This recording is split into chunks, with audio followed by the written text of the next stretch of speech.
Marcus Aurelius once wrote, "What stands in the way becomes the way." These words, written nearly 2,000 years ago, hold a truth that feels just as urgent today. In a world filled with uncertainty, setbacks, and constant change, Stoicism offers more than just ancient wisdom.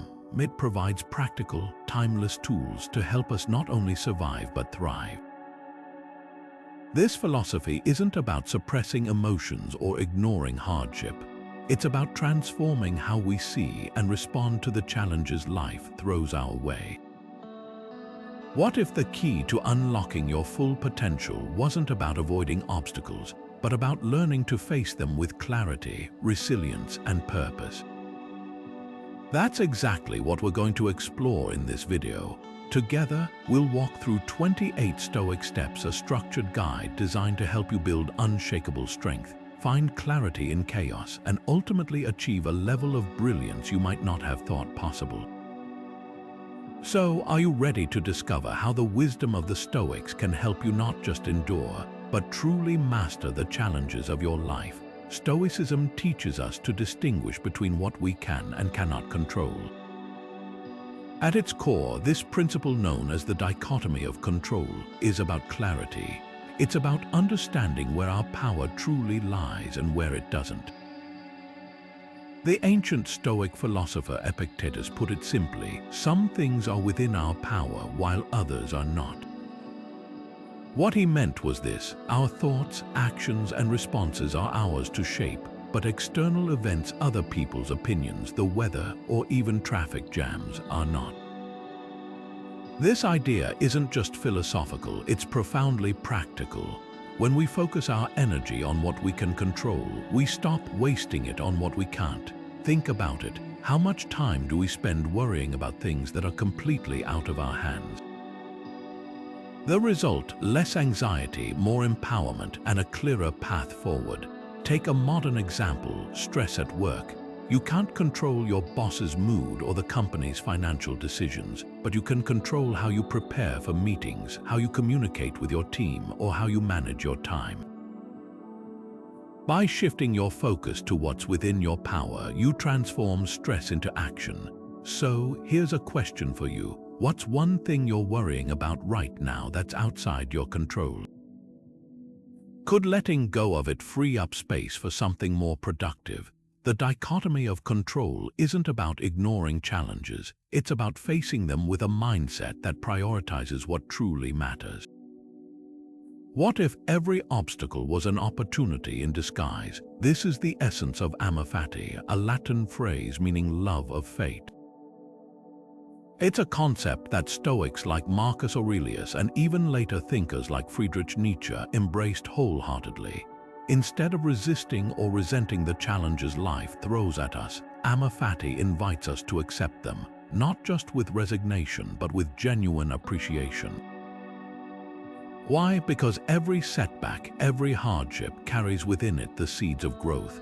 When we learn to love our fate, we stop seeing problems as roadblocks and start seeing them as stepping stones. Take Seneca, for example. When the Roman philosopher was exiled to Corsica, he could have wallowed in despair. Instead, he used that time to reflect, write, and deepen his understanding of Stoic philosophy. What seemed like a punishment became a period of profound personal development. His exile didn't define him, his response to it did. This is the power of Amor Fati. It allows us to reclaim control by changing how we perceive and interact with our circumstances. So, how does this apply to you? Think about a recent challenge you faced, maybe a missed opportunity, a difficult conversation, or even a personal failure. What if, instead of viewing it as a setback, you saw it as a chance to grow? What lessons could you extract from it? How might it shape you into a stronger, wiser version of yourself? Amor Fati isn't about pretending everything is perfect. It's about finding meaning and purpose even in the imperfect. When we learn to love our fate, we stop being victims of circumstance and start becoming architects of our own resilience. Picture this: you wake up one morning and everything you've worked for is gone. your job, your home, even the people you love vanished, how would you respond?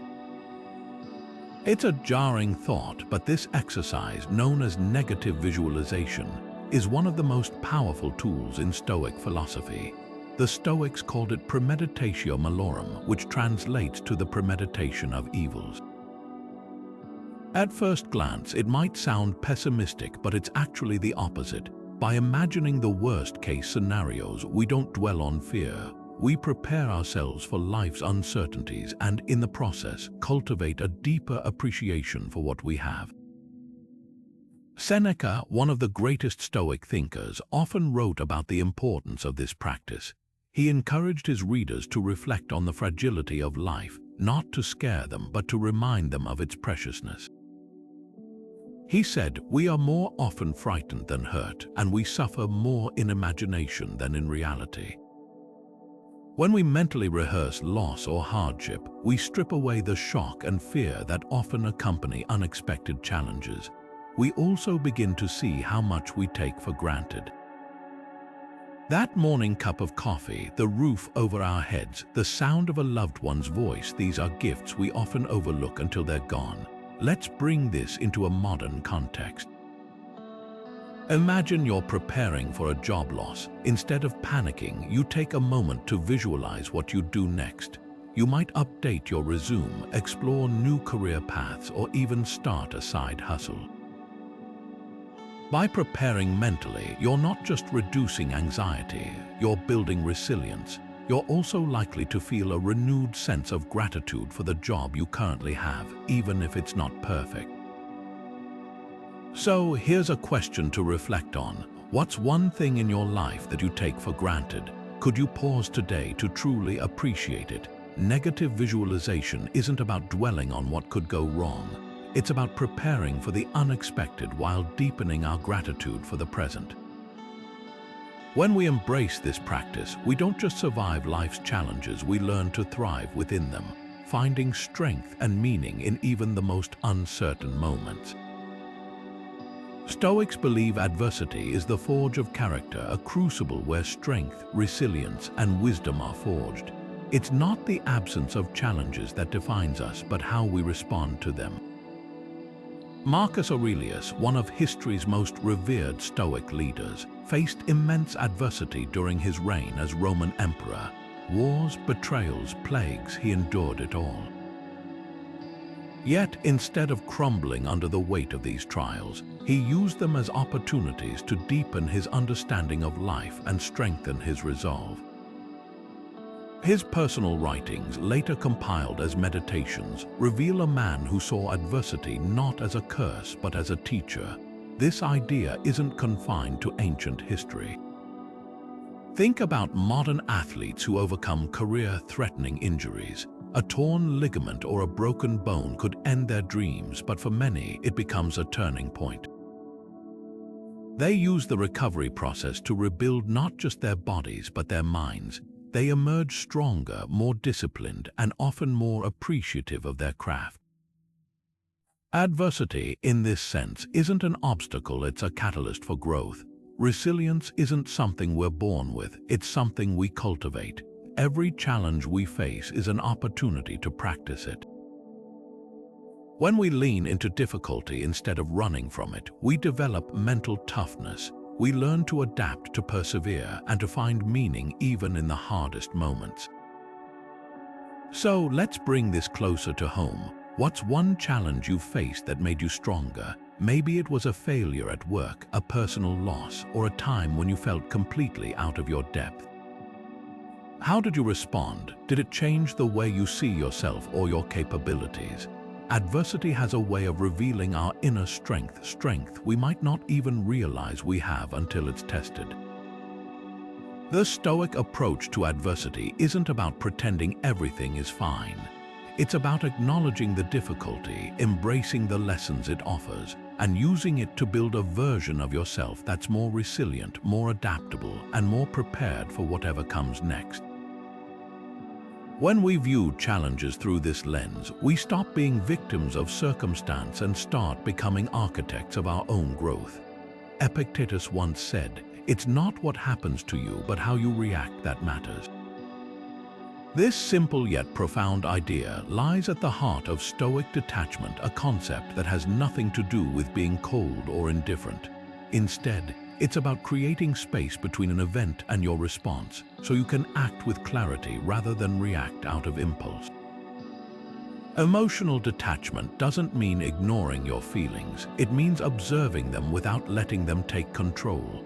Think of it like this: when you're caught in a storm, the storm itself isn't the problem, it's how you navigate through it. Detachment gives you the tools to steer your ship, even when the waves are crashing around you. Take criticism, for example. It's something we all face, whether at work, in relationships, or even online. When someone critiques us, our first reaction is often defensive: anger, frustration, or even self-doubt. But what if, instead of letting those emotions dictate your response, you paused? What if you stepped back and asked yourself, is there truth in this feedback? Can I use it to grow? By detaching from the initial sting of criticism, you create an opportunity to respond thoughtfully rather than react emotionally. Let's make this practical. Imagine you've just received a harsh comment on a project you worked hard on. Your heart races, your face flushes, and your mind spirals into defensiveness. But then you remember, this moment isn't about the comment, it's about how you choose to handle it. You take a deep breath, reflect on the feedback, and decide whether it's constructive or simply noise. This shift doesn't just protect your peace, it empowers you to act with intention. So here's a question to consider: where in your life could you use more detachment? Maybe it's in a heated argument, a stressful situation at work, or even a personal disappointment. What would it look like to step back, observe your emotions, and choose a response that aligns with your values?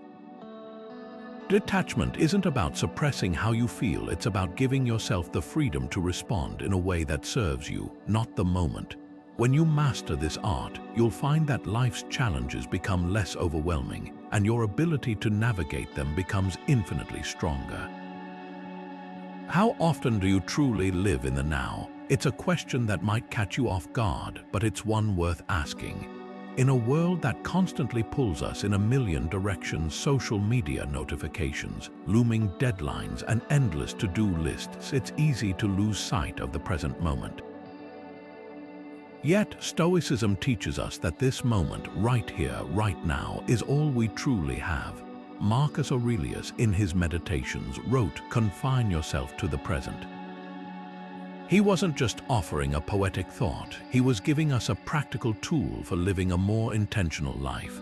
Living in the present moment isn't about ignoring the past or the future, it's about fully engaging with what's happening right now. The past is gone and the future is uncertain, but the present is where we have the power to act, to choose, and to shape our reality. Think about it: when you're fully present, you're not just going through the motions. You're experiencing life in its fullest, most vivid form. Let's bring this into a modern context. Consider your relationship with your phone. How often do you find yourself scrolling mindlessly, only to realize an hour has passed? This isn't just wasted time, it's a missed opportunity to connect with the world around you.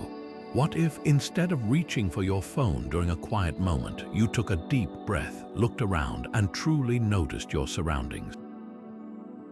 The sound of birds chirping, the warmth of the sun on your skin, the laughter of a friend. These are the moments that make life rich, and they're happening right now. So here's a challenge for you. What's one way you can be more present today? Maybe it's putting your phone away during meals, taking a walk without headphones, or simply pausing to breathe deeply before starting your next task. Small changes like these can have a profound impact on how you experience life. The Stoics understood that mindfulness isn't just a buzzword, it's a way of reclaiming your attention and your energy. When you live in the present, you're not just existing, you're fully alive, ready to meet each moment with clarity and purpose. Self-discipline is the foundation of Stoic practice. It's the bridge between knowing what's right and actually doing it, the force that turns philosophy into action. The Stoics believed that true freedom comes not from indulging every desire, but from mastering our impulses and aligning our actions with our values. This discipline isn't about punishment or deprivation. It's about cultivating the virtues of temperance, courage, and wisdom in our daily lives. Take Cato the Younger, a Roman statesman and Stoic philosopher known for his unwavering self-discipline. He lived by a strict code of conduct, refusing to compromise his principles even in the face of immense pressure. Cato's daily routines were legendary. He dressed simply, ate modestly, and trained his mind and body with relentless consistency. His discipline wasn't just about self-control. It was about embodying the Stoic virtues in every aspect of his life. By doing so, he became a living example of what it means to live with integrity and purpose. So, how does this apply to us? Self-discipline doesn't require grand gestures or dramatic changes. It starts with small, consistent actions like waking up a little earlier to meditate, resisting the urge to check your phone during work, or committing to a daily practice of gratitude. These choices might seem insignificant at first, but over time they compound into habits that shape who we are. Here's a question to consider. What's one habit you can commit to improving this week? Maybe it's reducing distractions, exercising regularly, or setting aside time for reflection. Whatever it is, remember that self-discipline isn't about perfection, it's about progress. Each small step you take builds the foundation for a life of greater clarity, resilience, and purpose. When you embrace discipline as a tool for growth, you're not just following the Stoic path, you're creating a life that reflects your highest values. What if discomfort wasn't something to avoid, but something to seek out? It's a counterintuitive idea, but one that lies at the heart of Stoic philosophy. The Stoics believed that deliberately exposing ourselves to hardship, what they called voluntary discomfort, was a powerful way to build resilience and prepare for life's inevitable challenges. Seneca, one of the great Stoic thinkers, famously practiced this principle by living simply. Even though he was one of the wealthiest men in Rome, he would periodically give up luxuries, sleep on a hard bed, or eat plain food not because he had to, but because he wanted to remind himself that he could thrive without them. This practice isn't about punishing yourself or seeking suffering for its own sake. It's about strengthening your ability to adapt, to endure, and to find contentment even when life isn't comfortable. Think of it like training for a marathon. You don't start by running 26 miles on day one. You build up your stamina over time, pushing yourself just enough to grow stronger. Voluntary discomfort works the same way. By intentionally stepping outside your comfort zone, you prepare yourself to handle whatever life throws at you. Let's bring this into a modern context. Take cold showers, for example. They've become a popular practice among those seeking mental and physical resilience. At first, the idea of standing under icy water might seem unbearable, but over time, it teaches you to stay calm under pressure, to breathe through discomfort, and to find strength in moments of challenge. Or consider fasting not as a diet, but as a way to practice self-control and appreciate the abundance we often take for granted. These small acts of discomfort aren't just tests of endurance, they're opportunities to reconnect with what truly matters. So, here's a question to reflect on. What's one small discomfort you can embrace today? Maybe it's waking up 10 minutes earlier to meditate, turning off the heater during a chilly morning, or even saying no to something you don't really need. The goal isn't to make life harder, it's to make you stronger. When you voluntarily step into discomfort, you're not just building resilience, you're reclaiming your power to choose how you respond to life's challenges. And that's a skill that will serve you well no matter what comes your way. Marcus Aurelius once said, "Waste no more time arguing what a good man should be. Be one." This simple yet profound statement captures the essence of Stoic virtue, a concept that places moral integrity above all else. For the Stoics, true success isn't measured by wealth, status, or external achievements. It's defined by the quality of your character and the consistency of your actions. In a world that often prioritizes results over principles, this idea can feel radical, but it's also deeply liberating. When we focus on virtue over outcomes, we free ourselves from the constant pressure to prove our worth and instead align our lives with what truly matters. Let's take a modern example. Imagine you're at work faced with a tough decision. Your team is under pressure to meet a deadline, and cutting corners could make the difference between success and failure.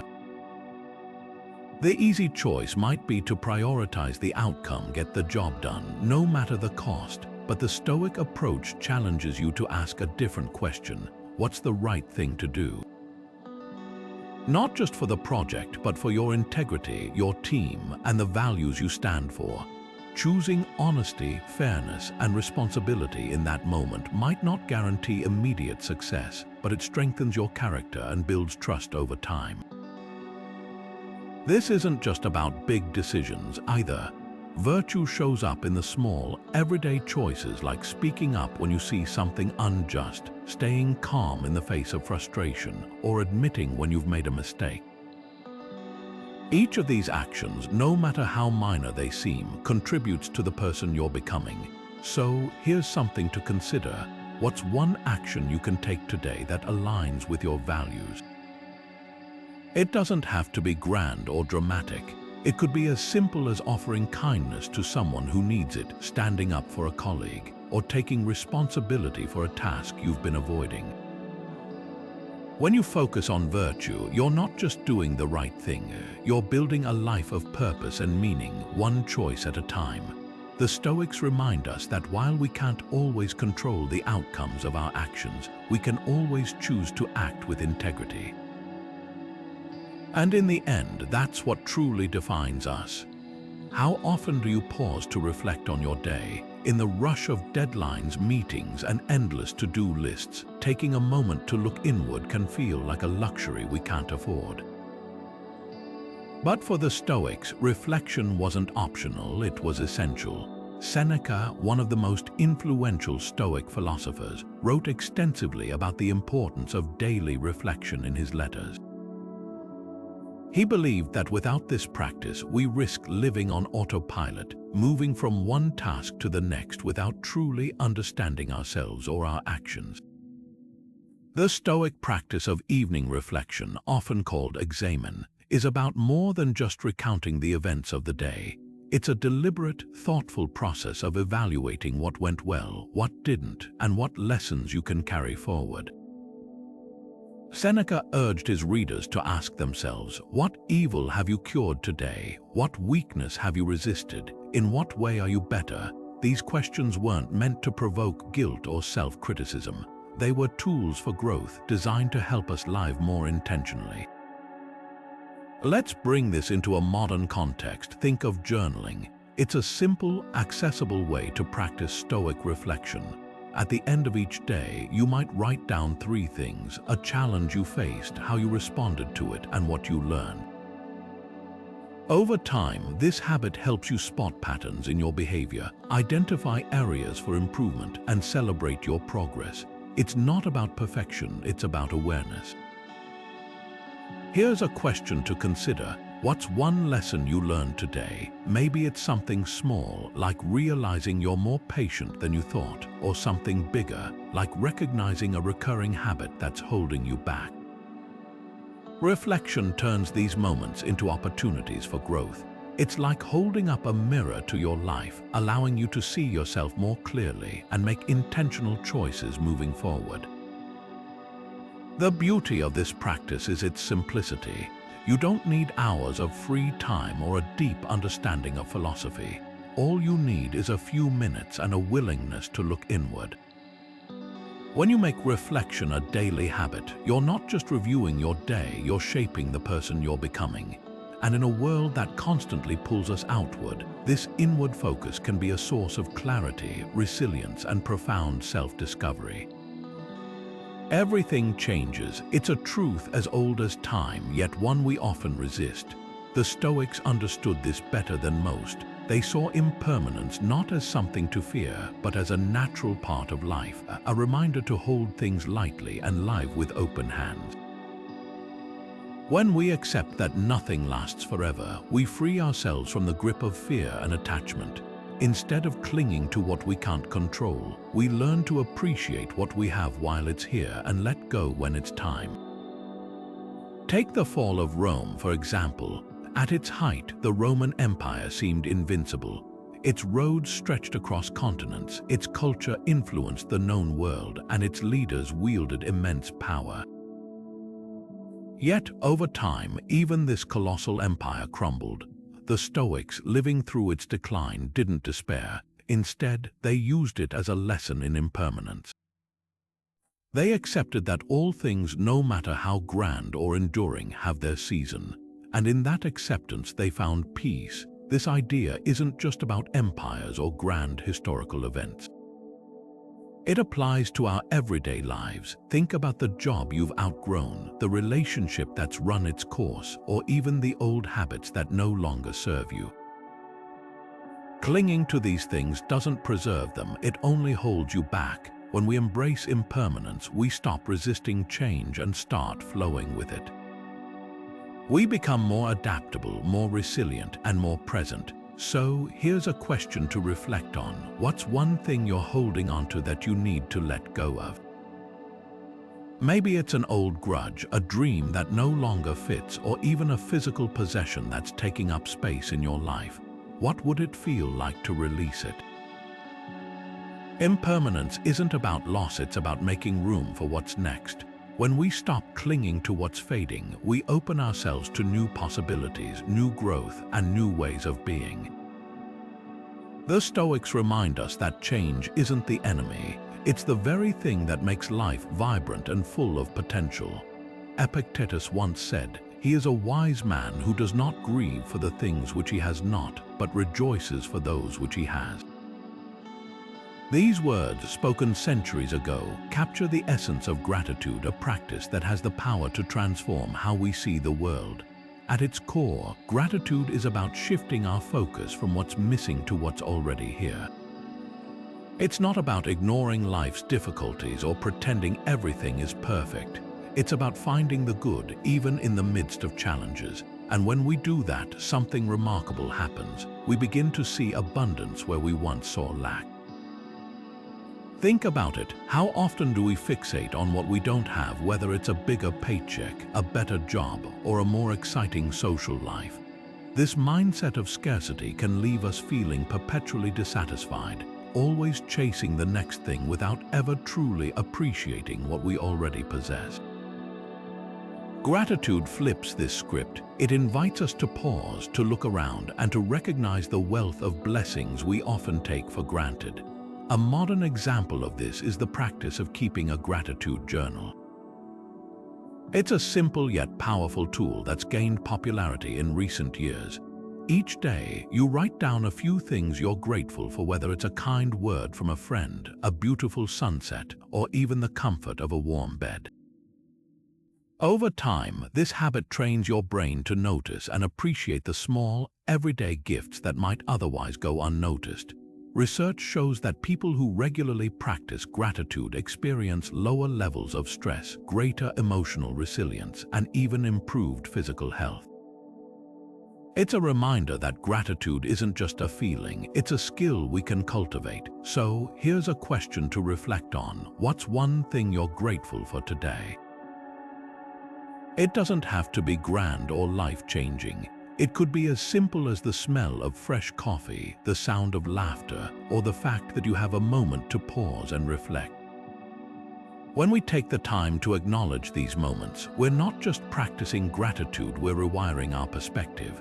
We're choosing to see the world through a lens of abundance rather than scarcity. The Stoics understood that gratitude isn't just a nice to have, it's a cornerstone of a fulfilling life. By focusing on what we have rather than what we lack, we cultivate a sense of contentment that no external circumstance can take away.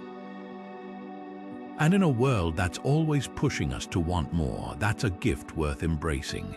So take a moment today to notice the good in your life, not because it's perfect, but because it's yours. And in that recognition, you might just find a little more peace, a little more joy, and a little more brilliance. How much of what you own do you truly need? It's a question that might make you pause, especially in a world that often equates success with accumulation. The Stoics, however, had a different perspective. For them, simplicity wasn't just a lifestyle choice, it was a path to freedom. Seneca, one of the most prominent Stoic philosophers, wrote extensively about the dangers of excess. He argued that the more we possess, the more we become enslaved by our possessions. It is not the man who has too little, he said, but the man who craves more that is poor. In other words, true wealth isn't measured by what we have, but by how little we need to be content. Think about modern decluttering movements like minimalism. At its core, this isn't just about tidying up your home, it's about reclaiming your time, energy, and attention. When we let go of things we don't truly need, we create space, not just physically, but mentally and emotionally. Imagine opening a closet and seeing only items you love and use, rather than piles of forgotten clothes or gadgets. That sense of clarity and calm is what Stoic simplicity aims to achieve. Let's bring this into a practical context. Take your workspace, for example. How many items on your desk serve a real purpose, and how many are just taking up space? Every unnecessary object is a potential distraction, pulling your focus away from what truly matters. By simplifying your environment, you're not just organizing, you're setting yourself up for greater productivity and peace of mind.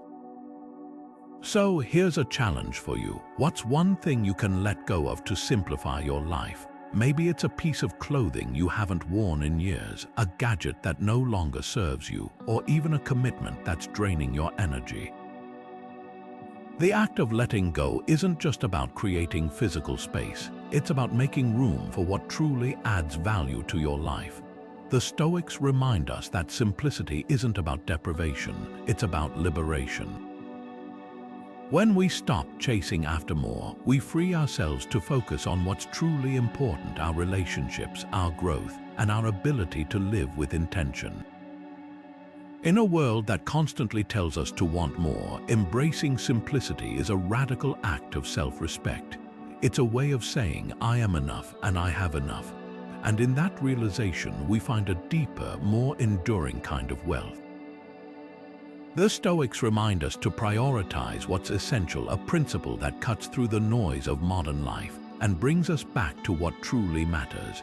In a world filled with endless distractions, from social media to the constant demands of work and family, it's easy to lose sight of what we value most. But the Stoics believed that clarity comes from focusing on what's truly important, letting go of the rest, and aligning our actions with our deepest purpose. This isn't just about productivity, it's about living a life of meaning. Take Marcus Aurelius, the philosopher king of Rome.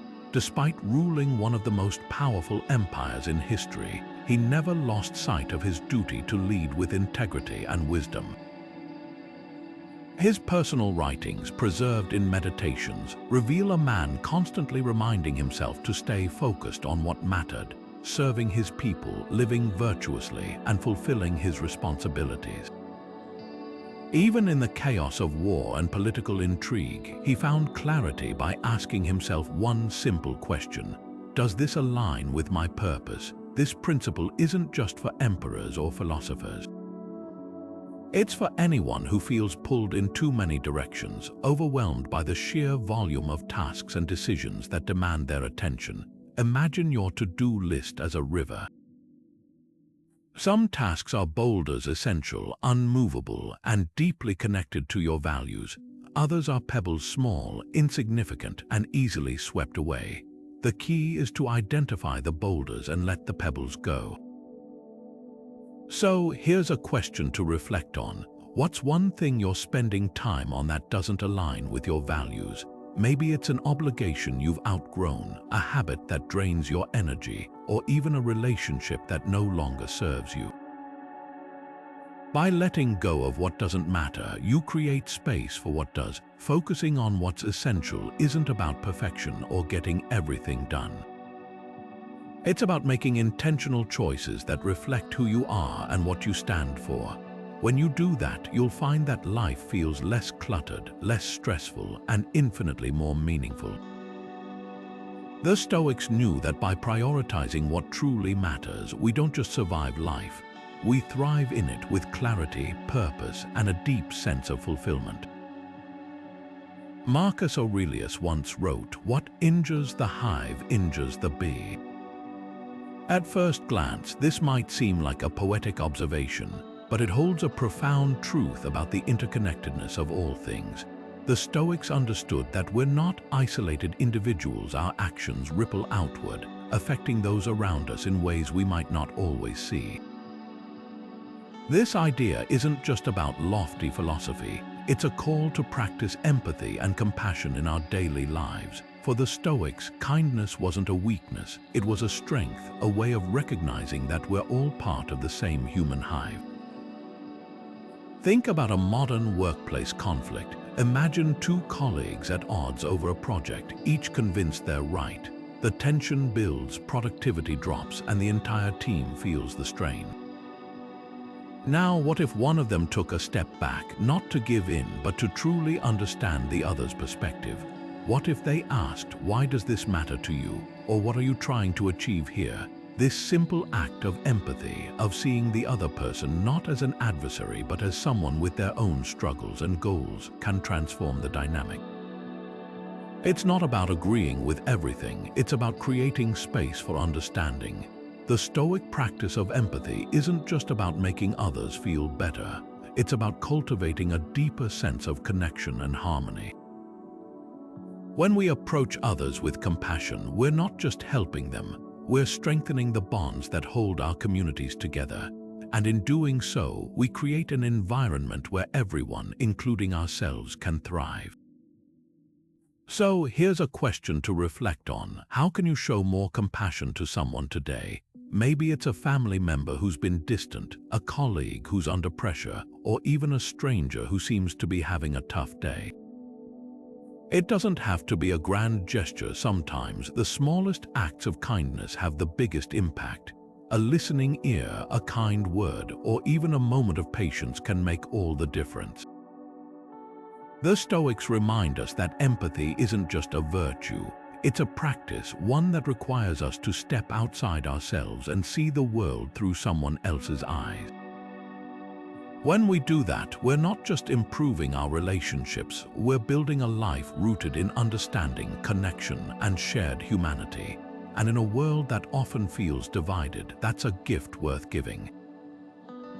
What does anger cost you? It's a question worth asking, because anger, while it might feel justified in the moment, often comes at a steep price.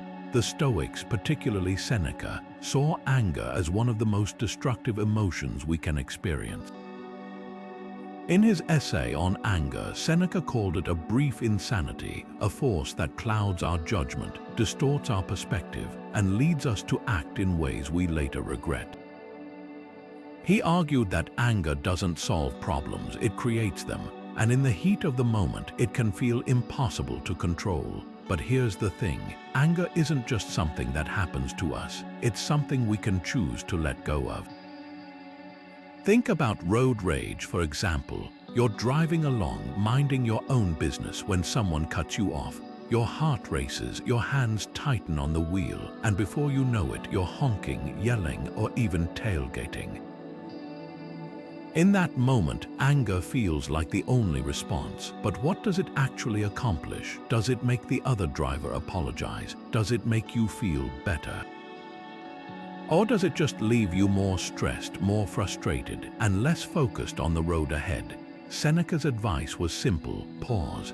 He believed that anger thrives on impulse, but loses its power when we take a moment to breathe and reflect. Instead of reacting immediately, ask yourself, what's at stake here? Is this worth my energy? What kind of person do I want to be in this moment?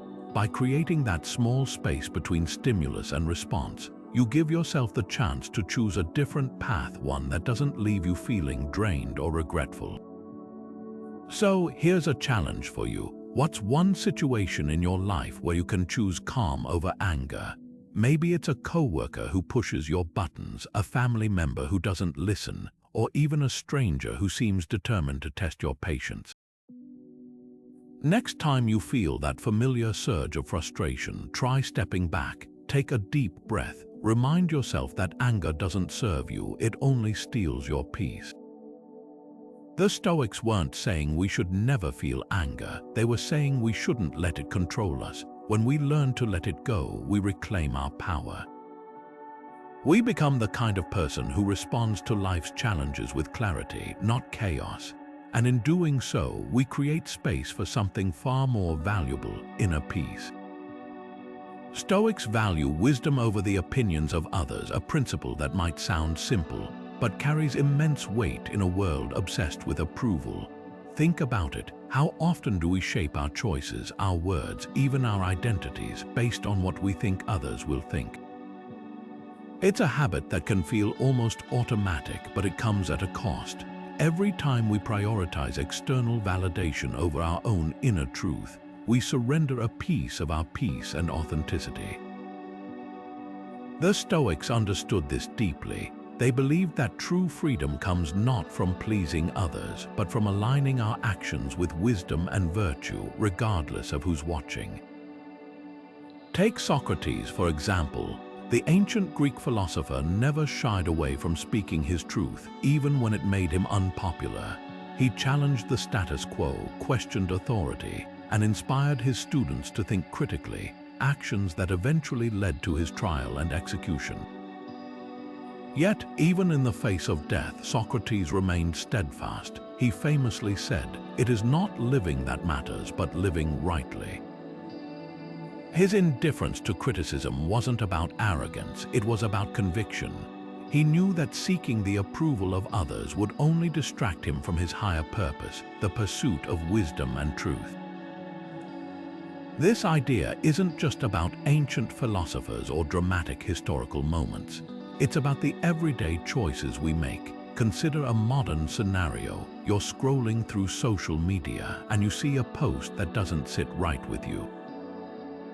Do you speak up knowing it might lead to disagreement, or do you stay silent to avoid conflict? The Stoic approach challenges us to choose the former, not to be combative but to act with integrity. When we prioritize wisdom over approval, we're not just standing up for our values, we're building a stronger, more authentic version of ourselves. So here's a question to reflect on. What's one decision you can make today without worrying about others' opinions? Maybe it's setting a boundary at work, expressing an unpopular but honest viewpoint, or even pursuing a passion that others might not understand. The goal isn't to disregard others entirely, it's to stop letting their opinions dictate your path. When you focus on wisdom rather than approval, you reclaim your power to live a life that's true to you. The Stoics remind us that external validation is fleeting, but wisdom endures. When we stop seeking approval and start seeking truth, we don't just find peace, we find the freedom to live boldly, authentically, and unapologetically. And in a world that's constantly asking us to conform, that's a radical act of self-respect. Epictetus once said, "It is impossible for a man to learn what he thinks he already knows." This simple yet profound statement cuts to the heart of humility, a virtue that the Stoics held in the highest regard. Humility isn't about diminishing yourself or downplaying your achievements. It's about recognizing that no matter how much you know, there's always more to learn. It's about staying open, curious, and willing to grow. In a world that often rewards confidence and assertiveness, humility can feel counterintuitive. But the Stoics believed it was essential for true wisdom and progress. Think about a modern workplace scenario. Imagine you've just completed a major project and it's been met with mixed feedback. Some colleagues praise your effort while others point out areas for improvement. It's easy to get defensive, to focus on the praise and dismiss the criticism. But what if instead you approached the feedback with humility? What if you asked yourself, what can I learn from this? By acknowledging your mistakes and embracing the opportunity to improve, you're not just growing professionally, you're building trust and respect with those around you. Humility isn't about admitting failure, it's about embracing the possibility of becoming better. It's a mindset that keeps you grounded no matter how much success you achieve. The Stoics knew that the moment we think we've arrived is the moment we stop growing. So, here's a question to reflect on. What's one area in your life where you can practice more humility? Maybe it's in your relationships, where listening more and speaking less could deepen your connections. Or perhaps it's in your career, where seeking feedback could help you refine your skills. Whatever it is, remember that humility isn't a weakness, it's a strength. It's the willingness to say, I don't have all the answers, but I'm ready to learn. When we approach life with humility, we open ourselves to new perspectives, new opportunities, and new levels of growth. It's not about being small, it's about staying open to the vastness of what we don't yet know, and in that openness we find the seeds of true brilliance. How do you respond when life throws you a curveball? Whether it's a sudden shift in plans, an unexpected challenge, or even a major life upheaval, change has a way of catching us off guard. For the Stoics, though, change wasn't something to fear or resist. It was a fundamental part of life, as natural as the rising and setting of the sun. Seneca, one of the great Stoic philosophers, often wrote about the inevitability of change. He saw it as a constant in the universe, something to be accepted and even embraced. Everything changes, he said, but nothing perishes. What he meant was this: while the form of things may shift, the essence remains.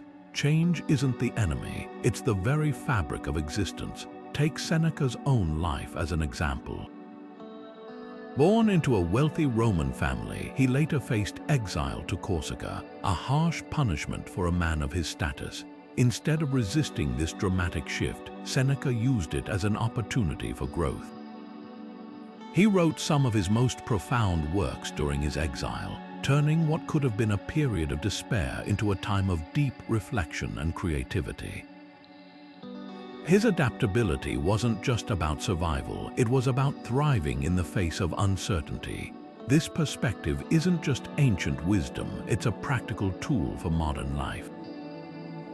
Think about how often we resist change, whether it's a new job, a move to a different city, or even a shift in a relationship. We cling to what's familiar even when it's no longer serving us. But what if, instead of resisting, we leaned into the discomfort of change? What if we saw it not as a disruption, but as an invitation to grow? Here's a question to consider. What's one change you're resisting right now? Maybe it's a career pivot, a lifestyle adjustment, or even a shift in your mindset. What would it feel like to embrace it, even just a little? Change doesn't have to be overwhelming. It can start with small steps. Perhaps it's trying something new, letting go of an old habit, or simply opening yourself to the possibility that things could be different.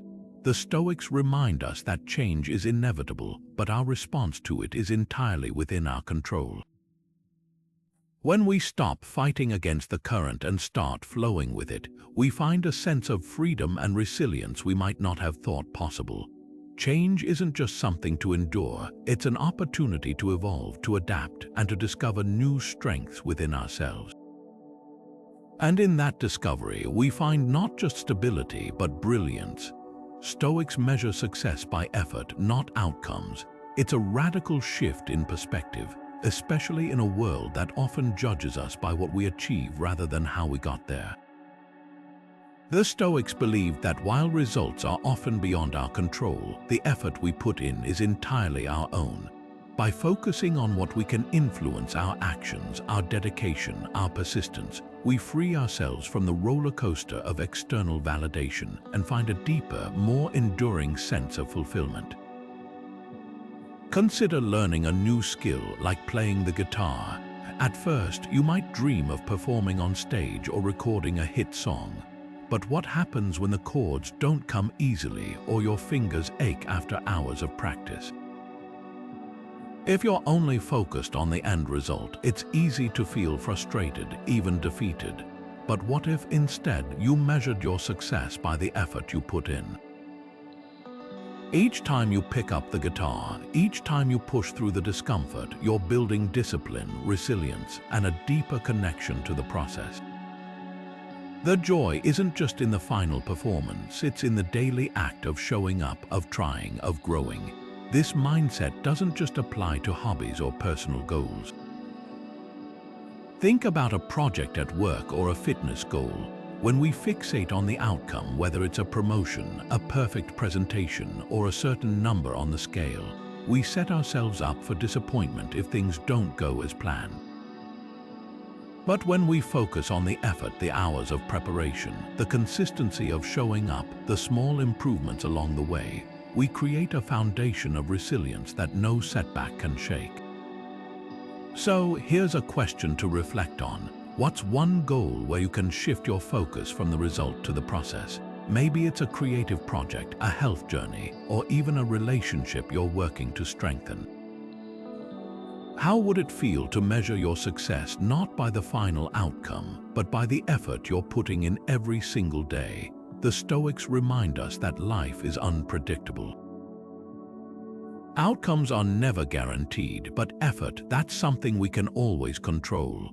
When we pour ourselves into the process, we're not just working toward a goal, we're building character, resilience, and a sense of purpose that no external success can match.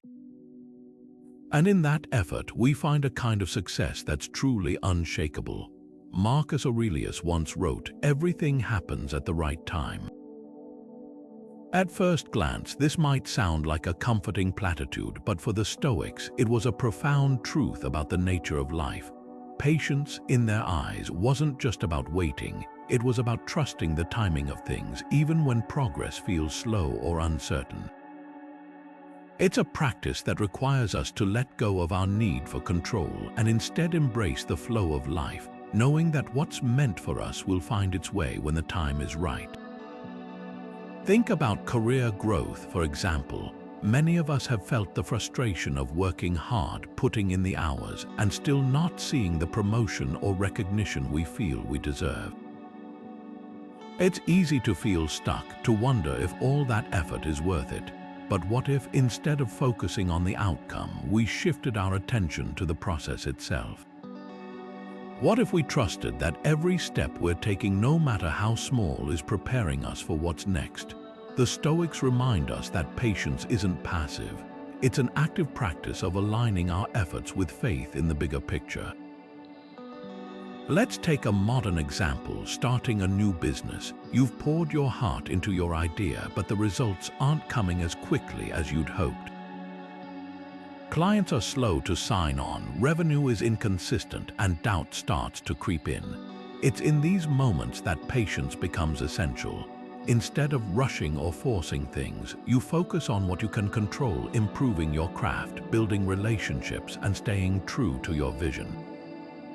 Over time, those small, consistent actions add up, and suddenly, you're not just surviving, you're thriving. So, here's a question to reflect on. What's one situation in your life where you can practice more patience? Maybe it's a project that's taking longer than expected, a relationship that's evolving at its own pace, or even a personal goal that feels just out of reach. How would it feel to release the pressure of immediate results and trust the process instead? Patience, as the Stoics understood it, isn't about sitting back and doing nothing. It's about staying committed to your path, even when the rewards aren't immediate. It's about recognizing that growth often happens in the quiet, unseen moments, the hours of practice, the days of persistence, the years of dedication. When we embrace patience, we're not just waiting for life to happen, we're actively shaping it one thoughtful step at a time. And in that practice, we find not just progress, but a deeper sense of peace and trust in the journey itself. What does true peace look like to you? Is it the absence of chaos or something deeper, a quiet confidence that stays steady no matter what life throws your way? For the Stoics, inner peace wasn't about escaping the storms of life. It was about learning to stand firm within them. They believed that tranquility comes not from controlling the world around us, but from mastering ourselves. This idea might sound simple, but it's one of the most profound lessons Stoicism offers. Inner peace isn't something you find, it's something you build one choice at a time. Take Epictetus, the Stoic philosopher who taught that tranquility is rooted in understanding what's within our control and what isn't. Born into slavery, Epictetus faced hardships most of us can't imagine. Yet he found peace not by changing his circumstances, but by changing how he responded to them. He famously said, "It's not what happens to you, but how you react to it that matters." For Epictetus, the key to inner calm was self-mastery, recognizing that while we can't always control what happens to us, we can always control how we respond. This principle is as relevant today as it was 2,000 years ago. Think about a situation where you felt overwhelmed. Maybe it was a conflict at work, a personal setback, or even just the daily grind of responsibilities. In those moments, it's easy to feel like peace is out of reach. But what if, instead of trying to fix everything around you, you focused on what's within your power? What if you paused, took a deep breath, and asked yourself, how can I respond to this in a way that aligns with my values? That's where true peace begins, not in the absence of challenges, but in the way we meet them. So, what's one practice you can adopt to cultivate inner peace? It could be as simple as setting aside a few minutes each day to reflect, journal, or meditate. Or maybe it's learning to pause before reacting, giving yourself the space to choose a response that aligns with your best self. Inner peace isn't about perfection, it's about progress. Every small step you take toward self-mastery strengthens your ability to stay calm, centered, and resilient, no matter what life brings your way. The Stoics remind us that peace isn't something we stumble upon, it's something we create moment by moment through the choices we make. When we focus on what's within our control and let go of what isn't, we find a quiet strength that can weather any storm. And in that strength, we discover not just peace, but a deeper sense of freedom and clarity that transforms how we experience the world. Criticism is a gift, not an attack. At first, those words might feel hard to swallow, especially when feedback stings or feels personal. But the Stoics saw criticism differently, not as something to fear or resent, but as an opportunity to grow. For them, every piece of feedback, no matter how harsh, was a chance to see ourselves more clearly and improve. It's a mindset that shifts criticism from a blow to the ego to a tool for self-mastery. Take a modern workplace scenario. Imagine you've just presented a project to your team and the feedback isn't what you hoped for. Maybe someone points out flaws in your approach or suggests a completely different direction. It's easy to feel defensive, to dismiss their input or even take it personally. But what if instead you paused and asked yourself, what can I learn from this? Is there truth in what they're saying? When we approach criticism with curiosity rather than resistance, we open the door to growth. The Stoic philosopher Epictetus put it simply, if someone tells you that you're wrong, thank them. They've just given you a chance to improve. This isn't about blindly accepting every critique, but about having the humility to consider it. It's about recognizing that feedback, even when it's uncomfortable, can help us see blind spots we might have missed. And in those moments of reflection, we find the seeds of progress. So, here's a question for you. What's one piece of feedback you can learn from today?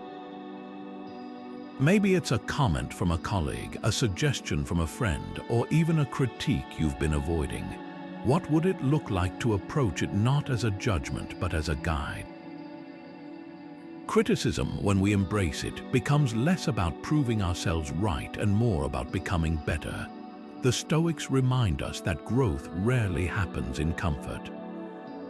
It's in the moments when we feel challenged, when we're willing to step back and ask, what can this teach me, that we truly evolve. Criticism isn't just feedback, it's an invitation to grow, to refine, and to step into a stronger, wiser version of ourselves. And isn't that a gift worth accepting? Seneca once said, wherever there is a human being, there is an opportunity for kindness. These words, written centuries ago, capture a truth that feels just as relevant today. Generosity isn't just a nice thing to do. It's a fundamental part of living a meaningful life. For the Stoics, kindness wasn't an optional extra. It was a cornerstone of virtue, a way of aligning our actions with the greater good. Generosity, in their eyes, wasn't about grand gestures or material gifts. It was about seeing the humanity in others and responding with compassion, no matter how small the act. Think about the last time you held a door open for someone, offered a kind word to a stranger, or simply listened when someone needed to talk. These moments might seem insignificant, but they carry a quiet power.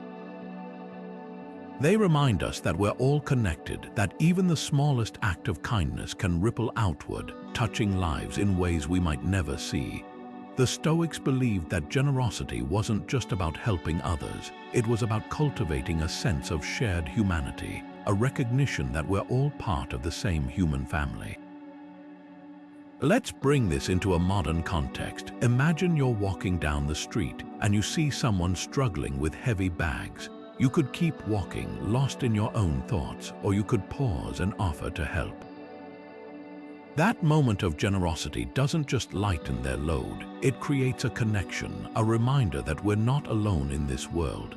And in that connection, we find a deeper sense of purpose and fulfillment. So here's a question to reflect on. What's one act of kindness you can perform today? It doesn't have to be big or dramatic. It could be as simple as smiling at a stranger, sending a thoughtful message to a friend, or donating to a cause you care about. The beauty of generosity lies in its simplicity. It's not about what you give, but the intention behind it. The Stoics remind us that kindness isn't just a virtue. It's a practice, one that enriches not just the lives of others, but our own as well. When we give freely, without expecting anything in return, we tap into a deeper sense of connection and purpose. Generosity isn't just about making the world a better place, it's about becoming the best version of ourselves, one act of kindness at a time. How often do you zoom out to see the bigger picture? It's easy to get caught up in the day-to-day grind, focusing so intently on the details that we lose sight of what truly matters. The Stoics, however, had a powerful tool for cutting through this noise: perspective. By stepping back and viewing life through a wider lens, they found clarity, reduced stress, and gained a deeper understanding of their place in the world. Marcus Aurelius, the philosopher-emperor, often reflected on the vastness of the cosmos to ground himself. He would imagine the Earth as a tiny speck in the universe, reminding himself that even the grandest human struggles are fleeting in the grand scheme of things. In his meditations, he wrote, "Think of the whole of existence, of which you are the tiniest part." This wasn't meant to diminish his challenges, but to put them in context. By seeing his problems as part of a much larger whole, he could approach them with calm and focus, rather than being overwhelmed by their immediacy. This practice of zooming out isn't just for philosophers or emperors, it's something we can all use in our daily lives. Think about a problem you're facing right now. Maybe it's a conflict at work, a financial worry, or a personal disappointment. Now, imagine looking at it from a distance, as if you were viewing it from the top of a mountain. How does it change? Does it feel as urgent or insurmountable as it did before? often, what seems like a crisis up close becomes a manageable challenge when we step back and see it as part of a larger journey. Here's a question to reflect on. What's one problem in your life that feels smaller when you view it from a broader perspective? Maybe it's a disagreement with a loved one that seems less significant when you consider the strength of your relationship, or a work setback that feels less daunting when you remember how far you've already come. Perspective doesn't make problems disappear, but it gives us the clarity to handle them with grace and purpose. The Stoics remind us that life is a mosaic of moments, challenges, and opportunities. When we focus too closely on a single piece, we risk missing the beauty of the whole. By zooming out, we don't just reduce stress, we find meaning. We see our struggles not as isolated events, but as part of a larger story, one that's still being written. And in that story, we have the power to choose how we respond, how we grow, and how we shine. Courage is not the absence of fear, but action despite it. This idea, central to Stoic philosophy, flips the script on what it means to be brave. For the Stoics, courage wasn't about being fearless. It was about facing fear head-on and choosing to act in alignment with your values, even when it's uncomfortable. It's the kind of courage that doesn't shout or seek recognition. It's quiet, steady, and rooted in integrity. Think about a modern-day example, speaking up for a belief or value that matters to you, even when it's unpopular. Maybe it's advocating for a change at work, defending someone who's being treated unfairly, or simply voicing an opinion that others might dismiss. In those moments, courage isn't about winning the argument, it's about standing firm in what you believe is right, regardless of the outcome. The Stoics would call this virtuous action, doing what's right because it's right, not because it's easy or rewarded. Courage also shows up in the smaller, less visible moments.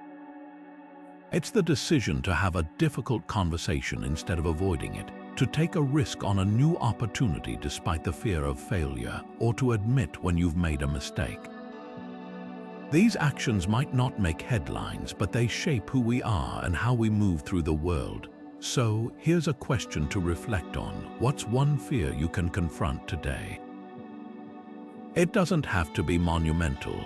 Maybe it's reaching out to someone you've lost touch with, starting a project you've been putting off, or simply saying no to something that doesn't align with your values. Courage isn't about grand gestures, it's about the small, consistent choices that build a life of integrity and purpose. The Stoics remind us that fear is natural, but it doesn't have to dictate our actions. When we act with courage, we're not just overcoming fear, we're affirming our values and strengthening our character. And in that affirmation, we find a deeper sense of freedom and resilience, one brave step at a time. Epictetus once said, "No man is free who is not master of himself." At first glance, this might sound like a call for self-discipline, but it's much more than that. It's an invitation to embrace a life of continuous improvement, a journey where we're always learning, growing, and refining who we are. For the Stoics, self-mastery wasn't a destination.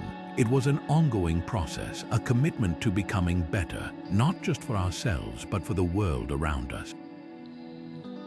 Think about a skill you've worked to develop, whether it's playing an instrument, mastering a sport, or even improving your communication skills. At first, progress might feel slow, even frustrating. But over time, with consistent effort and reflection, you start to see improvement. You hit a note you couldn't before, make a play that surprises you, or navigate a difficult conversation with ease. These small victories aren't just about the skill itself, they're reminders of your capacity to grow. The Stoics believed that this mindset, this willingness to learn and adapt, was the key to true freedom. Let's bring this into a real-world context. Imagine you've just experienced a setback at work, a project didn't go as planned, or a presentation fell flat. It's easy to feel defeated, to see the situation as a failure. But what if instead you asked yourself, what can I learn from this? How can I grow? By approaching the experience with curiosity rather than judgment, you transform what could have been a discouraging moment into a stepping stone for growth. Here's a question to reflect on. What's one area of your life you can improve today? Maybe it's a habit you've been meaning to change, a skill you've wanted to develop, or even a mindset you'd like to shift. The beauty of continuous improvement is that it doesn't require grand gestures. It starts with small, intentional steps. Each choice to learn, to adapt, to grow brings you closer to the person you're capable of becoming.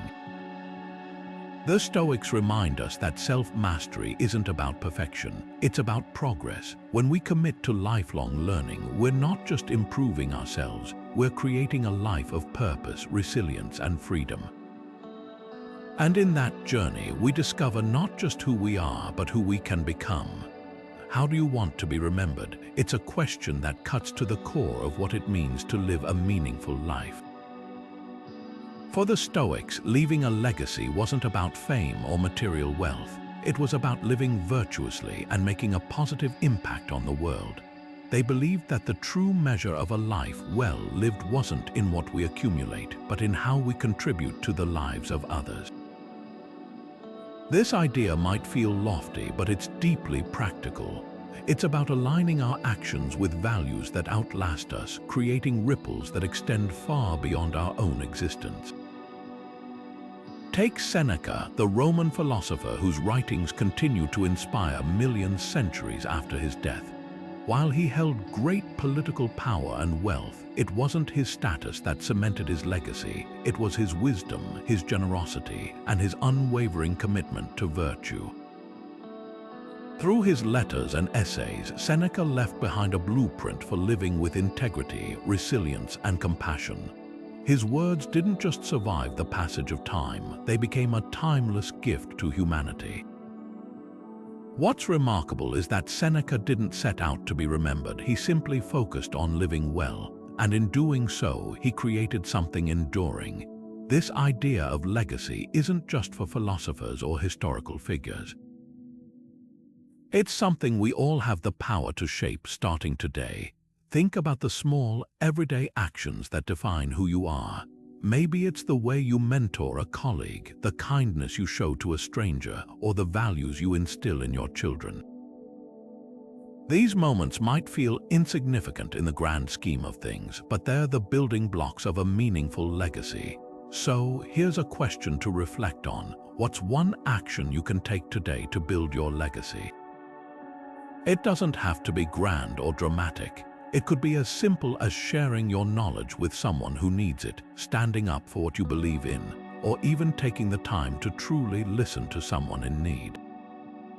Every choice you make, no matter how small, contributes to the story you're leaving behind. The Stoics remind us that legacy isn't something we create in the distant future. It's something we build every day through the way we live, the values we uphold, and the impact we have on those around us. When we focus on living virtuously, we're not just shaping our own lives, we're contributing to something far greater. And in that contribution, we find not just meaning, but a legacy that endures long after we're gone. As we come to the end of this journey through the 28 Stoic Steps, it's worth taking a moment to reflect on how far we've come. These steps aren't just a collection of ideas, they're a roadmap, a guide to navigating life's challenges with clarity, resilience, and purpose. Each one builds on the last, creating a foundation of strength that empowers us to face whatever comes our way. From understanding the dichotomy of control to embracing impermanence, practicing gratitude, and cultivating courage, these principles aren't just tools, they're a way of life. Together, these steps teach us to see obstacles not as barriers, but as opportunities. They remind us that true brilliance isn't about avoiding difficulty, but about growing through it. Whether it's learning to let go of what we can't control, finding meaning in adversity, or acting with integrity in every moment, Stoicism offers a timeless framework for living well. It's a philosophy that doesn't just help us endure life, it helps us thrive in it. At the heart of it all are principles like resilience, presence, and virtue. Resilience helps us bounce back from setbacks, presence keeps us grounded in the here and now, and virtue guides us to live with purpose and integrity. These aren't just abstract ideas, they're practical tools, tested by time and proven by experience. They show us that the power to overcome challenges and achieve brilliance lies not in external circumstances but within ourselves. Marcus Aurelius, one of the greatest Stoic thinkers, once wrote, "The soul becomes dyed with the color of its thoughts." These words capture the essence of what we've explored. Our thoughts, our choices, and our actions shape who we are and how we experience the world. When we align them with Stoic principles, we don't just change our circumstances, we transform ourselves. So here's my challenge to you. Take a moment to reflect. Which of these steps resonates most with you right now? How can you apply it in your life today? Whether it's practicing gratitude, embracing discomfort, or focusing on what's essential, each step is an invitation to grow, to learn, and to shine. And if this journey has inspired you, I'd love to hear your thoughts. Share in the comments how you plan to bring these Stoic principles into your life, or let me know which step resonated with you the most. If you found value in this video, consider subscribing for more insights on Stoicism and personal growth. Together, let's continue to explore the wisdom of the Stoics and build lives of clarity, resilience, and brilliance. Thank you for joining me on this journey. May it be the start of something truly transformative.